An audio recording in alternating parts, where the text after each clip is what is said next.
Hello my friends and welcome back. Thank you very much for being with me again today. I got some good news today. For some, and for some they're not good news. So let's see what's going on here. This article comes from Business Insider from September 21st, 2022, today. Russia frees two Americans who were captured while fighting for Ukraine and threatened with the death penalty. So these are free, two of them. Instead of being, they're released. Two Americans who were captured by Russia while fighting in Ukraine have been released. A representative for the men's families said that they had been freed as part of a prisoner exchange. The men are currently at the US Embassy in Saudi Arabia. Two Americans who were captured this summer while fighting in Ukraine have been released from captivity by Russia, a representative for the family said on Wednesday. The two men, Alexander John Robert Durkee, 39, and Andy Tai Ngok Huing, I hope I pronounce it that you can recognize the guy, Huing, 27, were detained in June while fighting in eastern Ukraine. Both are US military veterans from Alabama. So you can imagine their asses were on fire. They said, well, we're going to be done like the Ukrainians said, we're going to be done, tortured and killed like dogs.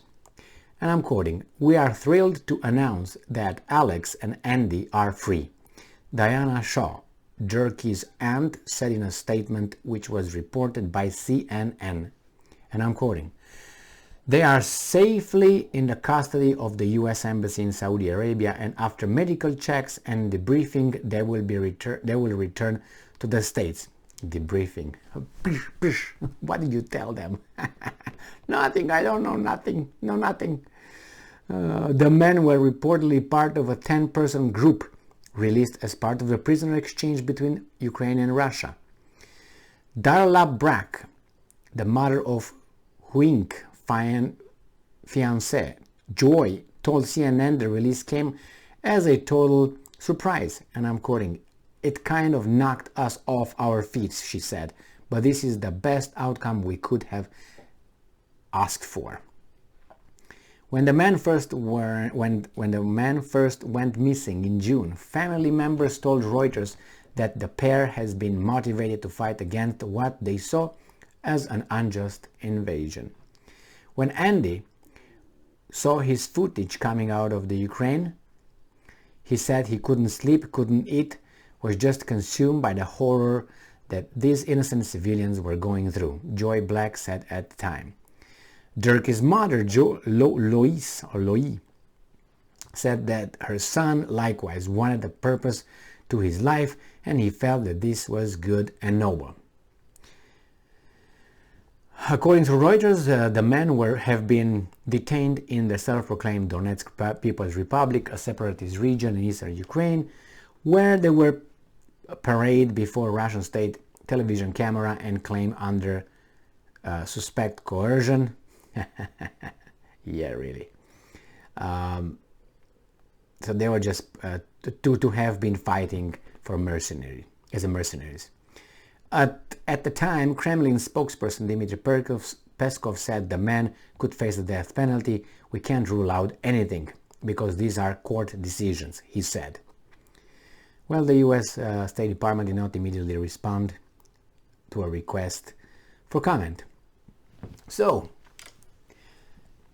the two were released. Very good. Now they can go back and fight again. I bet not. I bet they will not. So the exchange, and that was brokered by Saudi Arabia, by Mohammed bin Salman, just so you know.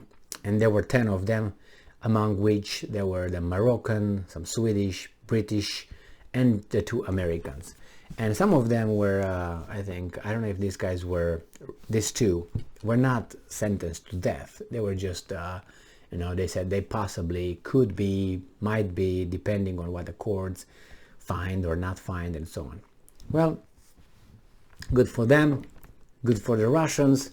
We'll see what's happening next. The thing that this kind of things still occur, I would say, is a blessing, but maybe they learned a lesson. And why do I say a lesson? It's not because I am trying to judge their motives. Their motives were, first of all, were for other people. So they were outside of their own immediate selfish interest. So that tells me about these people, that they are or should be considered as, good people that want to do good for the community, not only for themselves, which is always a good thing. Altruistic people.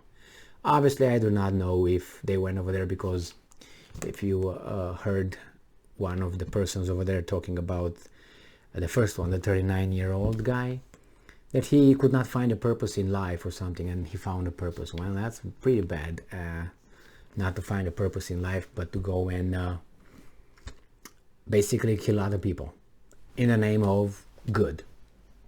That's debatable over there. But it's good that they at least, got engaged in something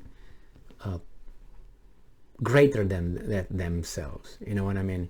They didn't think, and they could have paid really with their lives for this. Obviously, when they went over there, I don't think they expected this outcome. They thought about, maybe the possibility of being eliminated, but I know that they're not going to go back. I can guarantee you that, for many reasons, probably for legal reasons as well. Who knows what they have to sign when they do all these transfer swaps of prisoners, that I don't want to catch you again or something like that. If I catch you again, I will shot you on the spot. Or who knows, maybe not. Maybe just can go and do it again. I'm glad they're home. I'm glad the other ones are home. And this could show, cooperation. I mean, however it is, it's still a cooperation, right? Good or bad. So thank you very much for being with me again today. Stay strong, stay smart, look for the truth, and be just. And on top of this, I would also like to know, if I could, who are the other ones? Who are the Russians? So I wonder who those 10 were on the other side. Probably regular Indians, not chiefs. I'm assuming, or maybe more, because, I think these guys had more value than the Ukrainian swap, because it looked good in the international arena. If they say, see, we let them go. We got some 10 Russians, or who knows how many they got. We don't know yet. They say 10. Maybe, maybe not. We'll find out in 20 years. Thank you very much for being with me again today. Stay strong, stay smart, look for the truth, and be just.